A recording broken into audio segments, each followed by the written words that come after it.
सितंबर 2019 वो तारीख थी जब पूरी दुनिया की नजर चंद्रयान 2 पर टिकी हुई थी।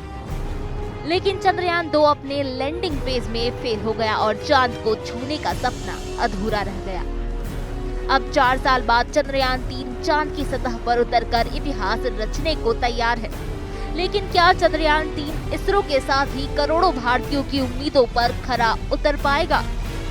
तो आपको बता दें कि चंद्रयान 3 मिशन में किसी भी चूक की कोई गुंजाइश नहीं है और इसकी सबसे बड़ी वजह है चंद्रयान 3 की डिजाइन।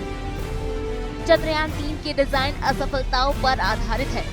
इस डिजाइन में पिछले मिशन की सभी गलतियों को सुधारा गया है। मिशन के दौरान क्या क्या गड़बड़ियां हो सकती है, किस फेज में दिक्कत आ सकती है, सभी संभावित फेलियर पर खासा ध्यान दिया गया है।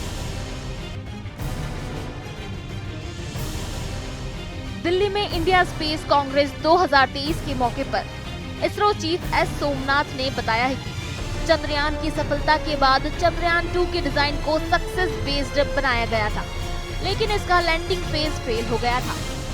अब चंद्रयान 3 इसी फेलियर पर आधारित है।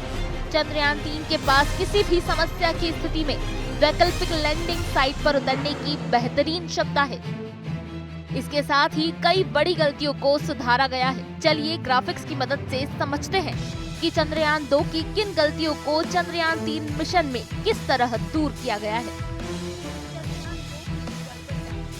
लैंडर की अस्थिरता। इंजन से पैदा हुए दबाव से लैंडर अस्थिर हुआ। ट्रैजेक्टरी। दबाव की वजह से क्राफ्ट तेजी से मुड़ने लगा। Landing spot. लैंडिंग स्पॉट 500 गुणित 500 मीटर के क्षेत्रफल तक सीमित था। इसी वजह से लैंडिंग स्पॉट ढूंढने में मुश्किल हुई और लैंडिंग फेल हो गई। चंद्रयान 3 में इन गड़बड़ियों को दूर करने के लिए लैंडर की कई क्षमताओं को बढ़ाया गया है।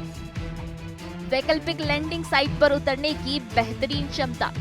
ईंधन की क्षमता को बढ़ाया गया है, जिससे यदि लैंडर को लैंडिंग स्पॉट ढूंढने में मुश्किल हो तो वो किसी वैकल्पिक लैंडिंग साइट तक पहुंच सकता है। इस दौरान ईंधन की कमी जैसी बाधा नहीं आएगी। लैंडिंग एरिया को बढ़ाया गया।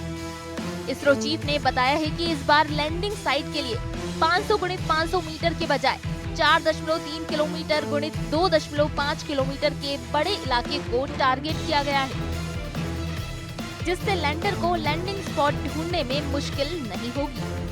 इसरो चीफ एस सोमनाथ ने दिल्ली में आयोजित इंडिया स्पेस कांग्रेस 2023 में चंद्रयान 3 से जुड़ी ये जानकारी बताई है। आपको बता दें कि इंडिया स्पेस कांग्रेस एक अंतर्राष्ट्रीय कांग्रेस है जो अंतरिक्ष के क्षेत्र में सरकार, टेक्नोलॉजी एक्सपर्ट, नीति निर्माताओं और स्कॉलर को एक साथ एक मंच पर लाती है। इंडिया स्पेस कांग्रेस 2023 का उद्देश्य भारत के तेजी से बढ़ते अंतरिक्ष क्षेत्र में विकास पर अंतरिक्ष उद्योग के नेताओं के साथ चर्चा करना रहा। चंद्रयान 3 को लेकर आपकी क्या राय है, हमें कमेंट सेक्शन में जरूर बताएं और ऐसी ही वीडियोस के लिए बने रहिए न्यूज़ 18 हिंदी ओरिजिनल्स पर।